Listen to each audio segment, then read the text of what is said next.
quero te convidar a abrir a sua Bíblia no livro de Isaías, capítulo 55. Deixa a sua Bíblia aberta. Nós vamos meditar um pouquinho na palavra de Deus. Se a minha voz ficar um pouco fanhosa, não repara, não estou me sentindo meio congestionada. Isaías capítulo 5, a partir do versículo 7, nos fala assim: Deixe o ímpio o seu caminho e o homem maligno os seus pensamentos, e se converta ao Senhor, que se compadecerá dele. Torne para nosso Deus, porque grandioso é em perdoar. Porque os meus pensamentos não são os vossos pensamentos, nem os vossos caminhos, os meus caminhos, diz o Senhor. Porque assim como os céus são mais altos do que a terra, assim são os meus caminhos mais altos do que os vossos caminhos, e os meus pensamentos mais altos do que os vossos pensamentos. Porque assim como descem a chuva e a neve dos céus, e para lá não tornam, mas regam a terra e a fazem produzir e brotar, e dar semente ao semeador e pão ao que come, assim será a palavra que sair da minha boca. Ela não voltará para mim vazia, antes fará o que me apraz e prosperará naquilo para que a enviei. Amém? Eu vou te convidar a fechar seus olhos agora, acalmar seu coração, pedir ao Espírito Santo de Deus que te ajude nesta hora. Nós entendemos que as coisas espirituais nós só entendemos através do Espírito. Por isso, meu Deus, nesta hora nós queremos te louvar e te bendizer, te render graças, Deus, nesta noite. Que dia maravilhoso o Senhor nos permitiu passar e nos concedeu o privilégio de vir aqui à noite lhe prestar culto, te louvar, te adorar e ser alimentado pela tua palavra. Por isso, meu Deus, eu quero te pedir nesta hora, ministra no nosso coração, fala conosco, venha saciar o desejo da nossa alma, ministra no mais íntimo do nosso ser. Somos carentes de ti, necessitados, meu Deus, da tua provisão. Por isso eu te louvo, Senhor, porque sei que o Senhor é aquele que ouve e responde a oração e que cuida de cada um de nós. Fica conosco, no nome de Jesus oramos. Amém. Nós temos estudado na EBD uma série de lições a respeito do livro de Isaías. E nós já entendemos, onde nós chegamos nos nossos estudos, que o profeta Isaías, usado por Deus, ele revela um plano, o plano divino, o plano que o Senhor tinha para o seu povo. No capítulo 53 do livro de Isaías, Deus usa o profeta para falar de Jesus, para apresentar Jesus. E ele fala com uma riqueza de detalhe, com uma nitidez, que a impressão que temos é que ele estava ali aos pés do Gólgota, assistindo tudo do que estava acontecendo. No capítulo 54, Deus já leva Isaías a contemplar a igreja. E Deus vai usando o profeta para falar: larga a sua tenda e as cortinas das tuas habitações, não impeças, alonga as tuas cordas, porque a coisa vai crescer, vai ser grande, vai se estender. E aqui no capítulo 55, o assunto muda. O assunto é Deus chamando o seu povo ao arrependimento, chamando o seu povo a um conserto. E é interessante que Deus está falando para quem, irmãos? Para o seu povo, para o povo dele. E hoje o Senhor quer falar conosco. Você é ovelha do pasto do Senhor? Amém? Nós somos. E hoje o Senhor quer nos chamar, Ele quer nos fazer um convite. Né? Aqui no versículo 7, Ele fala assim, que o ímpio se arrependa, que ele mude o caminho dele, que ele conserte, que o iníquo muda a sua maneira de pensar.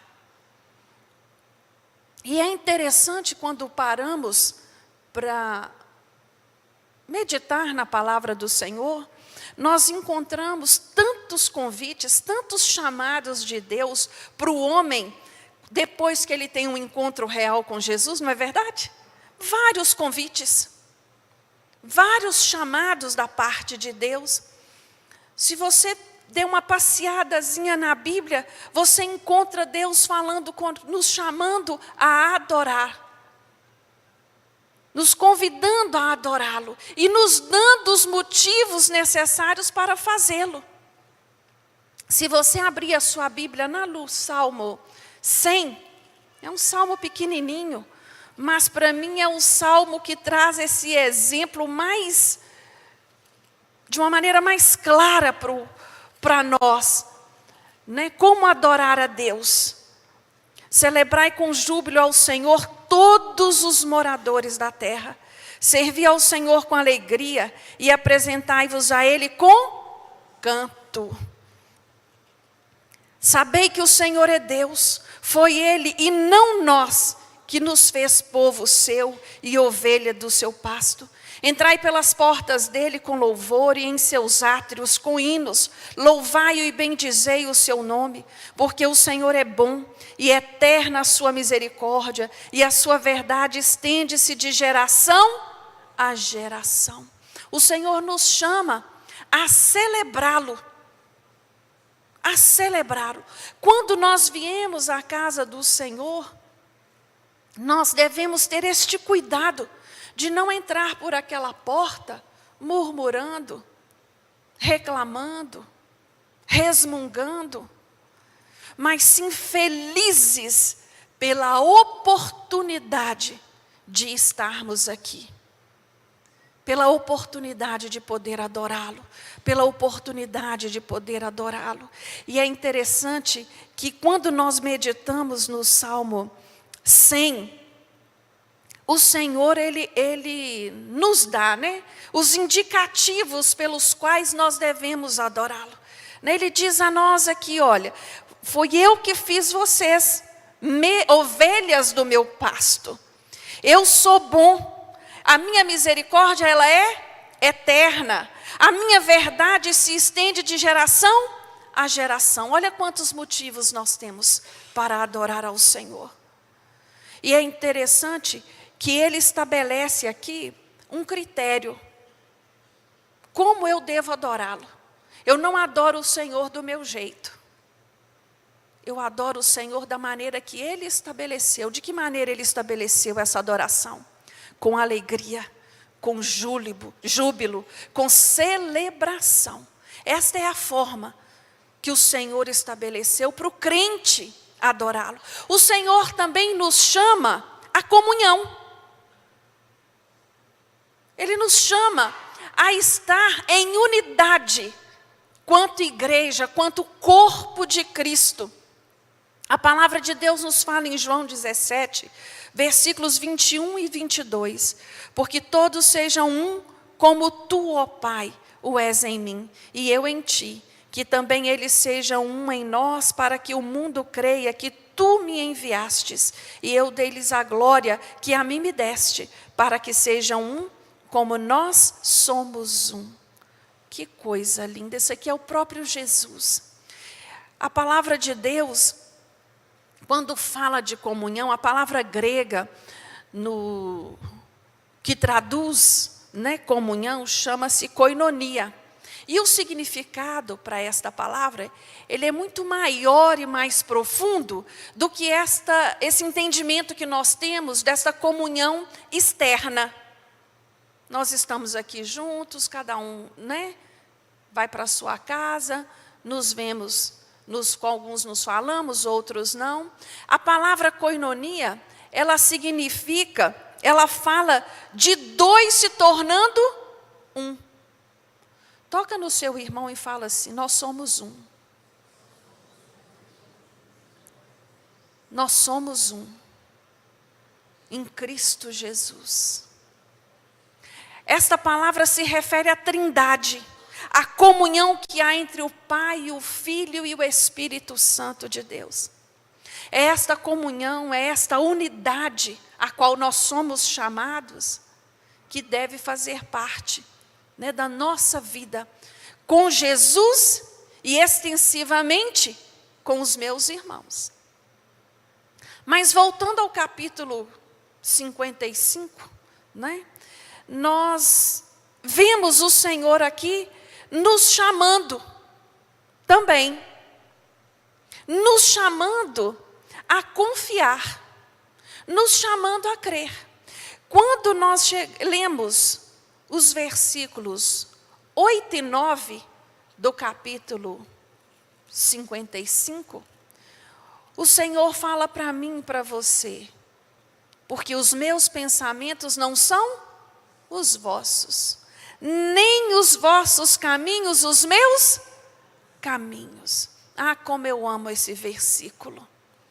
Como esse versículo fala comigo. Porque às vezes nós sofremos nos nossos pensamentos, não é? Planejando, pensando, formulando. E aí Deus vem e fala para mim: olha, para com isso. Os meus pensamentos a seu respeito são muito maiores. Os meus caminhos a seu respeito são muito mais altos. É interessante nós meditarmos neste texto, porque Deus estava escrevendo aqui a um povo que ainda estaria em cativeiro, um povo que havia quebrado a aliança com o Senhor, um povo que ainda não entendeu, né, a entrega a qual Ele nos chama a viver. Esse povo não tinha entendido ainda, né, essa entrega. Eles haviam deixado esta aliança de lado e buscado os seus próprios planos e os seus próprios caminhos, as suas soluções, os seus objetivos, longe de Deus. E Deus permite que este povo vá ser levado por um cativeiro, viver ali por 70 anos. E esta palavra vem para animá-los, para dizê-los: olha, eu estou prestes em agir. Eu estou prestes em trazê-los de volta à sua terra natal. Mas o meu objetivo maior não é esse. O meu objetivo maior não é só te levar de volta. O meu objetivo maior é ter você de volta comigo.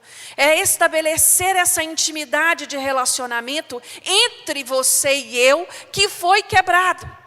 Este era o objetivo do Senhor. Trazer à memória deste povo que os planos do Senhor transcendem os pensamentos do homem. Nós não temos condição de mensurar esta maneira, porque os pensamentos do Senhor, eles são infinitos. Deus contempla a história em uma outra perspectiva, diferente de mim e de você. Ele tem o tempo e Ele tem todas as coisas debaixo do seu controle. E a palavra do Senhor, ela é tão perfeita, que ela vem dizer a nós que Ele usa todas as circunstâncias para quê? Para nos abençoar. Abençoar aquele que o ama. Aquele que o ama. E aqui nós encontramos Deus chamando este povo, fazendo este convite para uma entrega mais efetiva. Um descansar no Senhor mais efetivo, mais verdadeiro. Não aquele aonde eu digo que confio, eu digo que descanso, mas eu fico segurando. Eu digo que confio, eu digo que entrego a Ele, mas eu fico coordenando e controlando, analisando cada variável, conjecturando cada esquina, cada forma, o que eu posso fazer, o que eu posso não fazer. Aonde o meu limite dá para eu ir, aonde o meu limite não dá para ir. Você há de convir comigo que isso não é confiar da maneira efetiva que o Senhor nos chama. Não é. Não é assim este relacionamento. E a vida cristã, nós encontramos, né, esse conflito no nosso dia a dia, quanto crente, né? Nós ficamos divididos nesta situação, e eu acredito que muito disso nós adquirimos lá no Éden. Né? Nós, quando desobedecemos a Deus lá no Éden, quando fomos tirados da presença do Senhor lá no Éden, nós adquirimos um desejo muito grande de controle, de independência, de segurar nas nossas mãos a rédea da nossa vida. E isso é uma doce ilusão, né, irmãos? Porque crentes ou não, acreditando ou não em Deus, nós sabemos que nós não temos este controle. Nós sabemos que nós podemos deitar hoje maravilhosamente bem e não levantar amanhã. Nós podemos dormir hoje muito ricos e amanhã empobrecidos. Né? Nós sabemos que a nossa vida pode mudar de uma hora para outra, porque nós não temos este controle. Como também nós podemos sonhar ou desejar algo que aos nossos olhos é impossível, e Deus abrir as portas e permitir que aconteça, independente da minha força, independente da minha capacidade, porque esse é o Deus que nós servimos. E isso me encanta muito, porque quando medito no Salmo 37, e vejo ali Deus nos chamando a confiar nele, a descansar nele, a deleitar nele, né? Nós vamos vendo ali gradativamente este convite sendo feito a nós, e eu vejo o quanto é difícil para nós abrirmos mão do controle da nossa vida, né? De deixarmos o Senhor direcionar os nossos passos e os nossos caminhos. Eu vejo, assim, tantas pessoas sendo surpreendidas, né? E até decepcionadas com Deus na caminhada cristã, justamente por isso, por fazerem uma leitura da realidade, né, da situação, ponderar as variáveis, planejar e estabelecer como é que aquilo tem que terminar. E aí Deus vem e fala para mim, para você, olha, as coisas não funcionam assim. Não é desse jeito. Quando olhamos para o livro de Isaías e encontramos Deus chamando a atenção daquele povo, dando oportunidade àquele povo, corrigindo, despertando, dizendo, cuidado, olha o que está acontecendo com o seu vizinho, com o reino do norte. Quando o reino do norte é levado pelos assírios, o que o povo de Judá acha? Nós é que estamos bem, nós é que estamos certos. Né? Às vezes, meus irmãos, nós temos a pretensão de nos achar mais santos do que outros. Ou pior, de achar que o que fazemos para Deus é mais do que suficiente. Ah, eu já faço muito. Muito cuidado com os seus pensamentos iníquos. Viu? Muito cuidado. O Senhor tem chamado a nossa atenção para isso. Mude a sua maneira de pensar. Deus não segue a minha lógica ou a sua lógica. Ele não anda nos meus trilhos. Ele tem uma maneira própria de trabalhar individualmente com cada um de nós. Com cada um de nós. Ele sabe aonde apertar cada parafuso frouxo.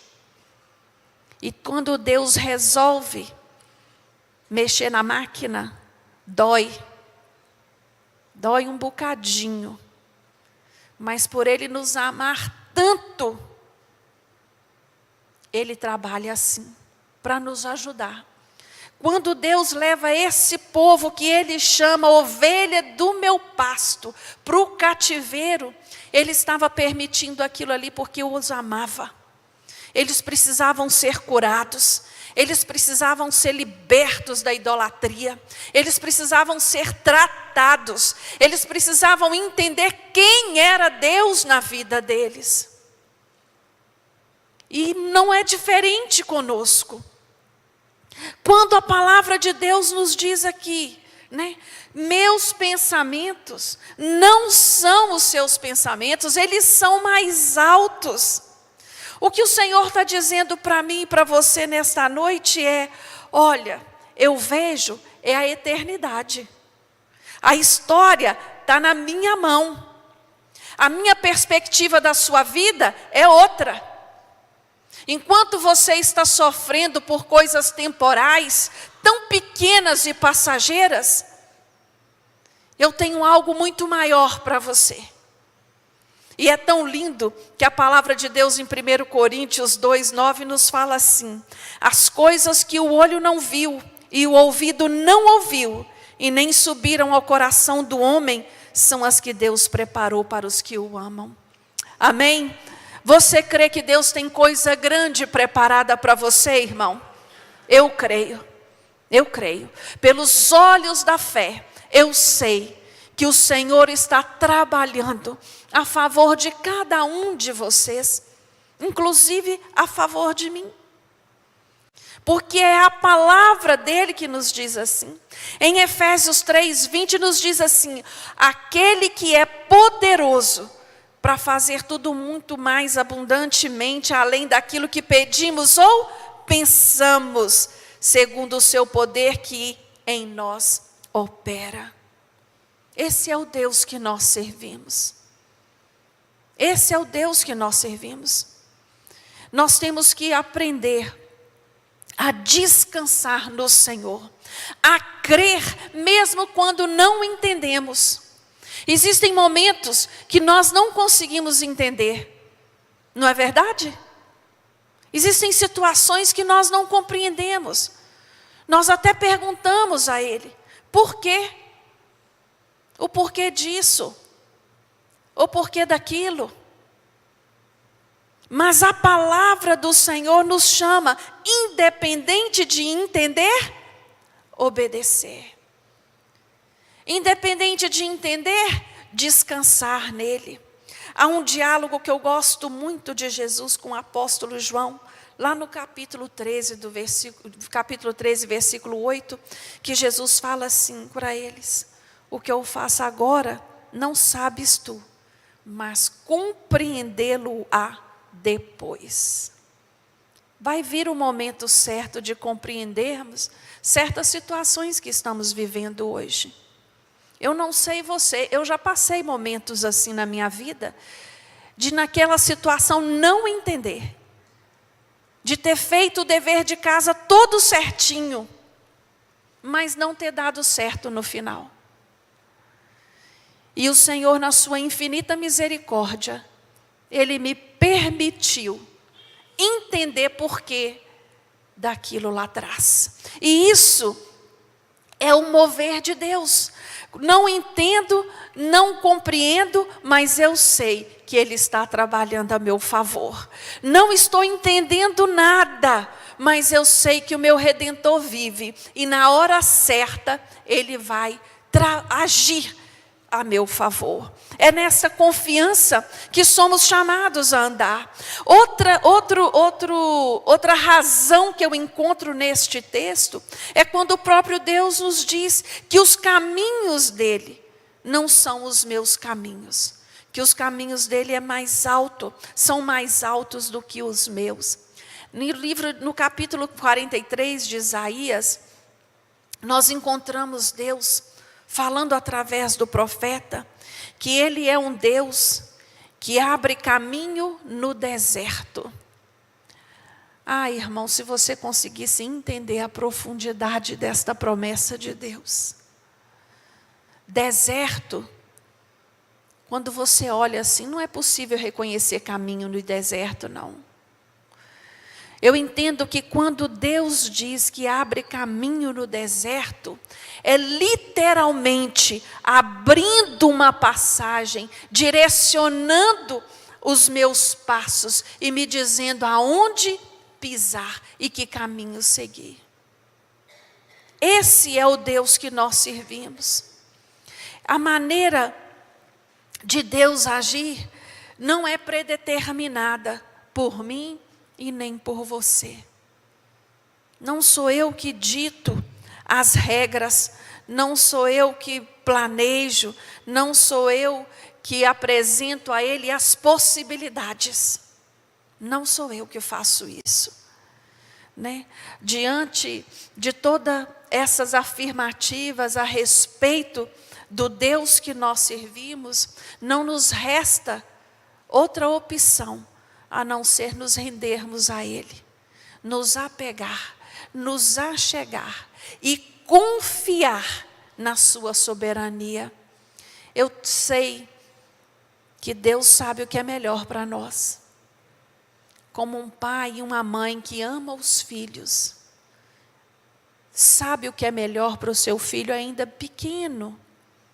Assim é o Senhor conosco. Ele sabe o que é melhor para mim, o que é melhor para você.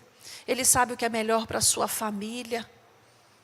Ele sabe o que é melhor para o seu filho, para o seu esposo. Ele sabe o que é melhor. Não questione o Senhor, por que Deus, por que disso, por que daquilo. Romanos 11:33 nos diz, ó profundidade das riquezas, tanto da sabedoria como da ciência de Deus.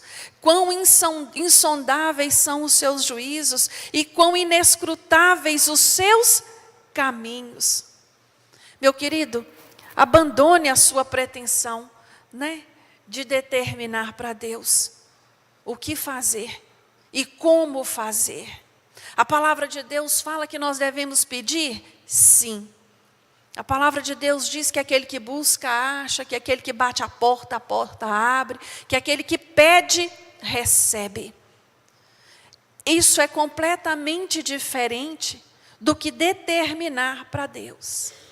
Todas as vezes que buscamos uma bênção da parte do Senhor, nós temos que estar cientes que eu estou dando ao Senhor o livre-arbítrio para agir na minha vida, para que aquela bênção seja alcançada. Todas as vezes que eu busco a Deus a favor de um ente querido, a favor da minha vida, a favor de um trabalho, seja qual for o seu pedido, saiba que Deus vai mover a história, Ele vai mover a situação, para que esta bênção aconteça. E muitas vezes neste movimento, você vai sentir um apertozinho, né? Você vai sentir a pressão de Deus na sua vida, porque é assim que funciona, né? Há um ditado que diz que galo apertado é o que canta, não é? É o que canta. E para nós tirarmos o mais puro azeite, tem que espremer a semente. Tem que espremer. Não é alisando a semente, não é passando a mão que o azeite sai. Mas sim é espremendo. Que nesta noite, você venha entender que os planos do Senhor para a sua vida, eles são muito maiores do que os seus. Descansa nele. Deixa Ele trabalhar. Para de estabelecer limites e regras para o agir do Senhor. E este capítulo 55, ele vai terminar de uma maneira linda, dizendo a nós assim como a neve, né? Assim como a chuva cai do céu para regar a terra, a palavra do Senhor, que sai da boca dele a seu respeito e ao meu respeito, não voltará vazia, mas pelo contrário, ela vai fazer aquilo que foi apraz. Ela prosperará naquilo para que ele enviou. Amém? Tome posse da promessa de Deus na sua vida. Dê lugar do Senhor trabalhar na sua vida. Fala com Ele: Senhor, trabalha. Tira tudo aquilo que tem impedido a minha bênção de chegar. Porque muitas vezes sou eu que estabeleço esse impedimento. Abre o seu coração para Deus agora. Eu quero te convidar a abaixar a sua cabeça. Põe a mão no seu coração. Fecha os seus olhos. Convida o Senhor a trabalhar agora de uma maneira muito especial e profunda. Peça a Ele. Deus vai tirando, Senhor, tudo aquilo que tem servido de obstáculo na minha vida para o teu mover e o teu agir. Apresenta o seu coração ao Senhor. Abre a Ele com toda a sinceridade. Faça aquilo que o Senhor chama. Senhor, muda a minha maneira de pensar, Deus. Não quero pensar como o mundo pensa, mas eu quero pensar com a mente de Cristo. Eu quero ter pensamentos que agradem ao Senhor. Meu Deus, muda os meus caminhos, muda a minha maneira de agir. Muda, Senhor, aquilo que eu tenho feito. Me ajuda, ó Espírito Santo de Deus. Eu sozinho, por mim mesmo, não sou capaz. Mas eu entendo que através da tua palavra e através do teu Santo Espírito, eu sou mais do que vitorioso. Aleluias. Senhor nosso Deus, eis aqui, Senhor, a tua igreja reunida. Ah, Senhor, estamos aqui porque te amamos. Estamos aqui porque entendemos que o Senhor é o Deus da nossa vida. E não nos cansamos de declarar isto, Senhor. Que nós queremos, meu Deus, é te servir cada dia mais. Te servir com inteireza de coração. Te servir com sinceridade. Te servir, Senhor, sem máscaras, sem subterfúgios. Nós queremos estar diante de ti, Senhor, face a face com o nosso Criador. Ah, Deus, nós necessitamos da tua capacitação, nós necessitamos da tua ajuda diária para vencer os obstáculos que se levantam à nossa frente. Senhor, não é fácil lutar contra a carne, não é fácil lutar contra as tentações, mas a tua palavra nos diz que nós somos mais do que vencedores em Cristo Jesus. E é nesta verdade, é nesta promessa que nós nos apegamos e te agradecemos na certeza, Deus, de que o Senhor está trabalhando a favor da vida de cada um dos teus filhos. Ensina-nos, Senhor, a descansar em ti.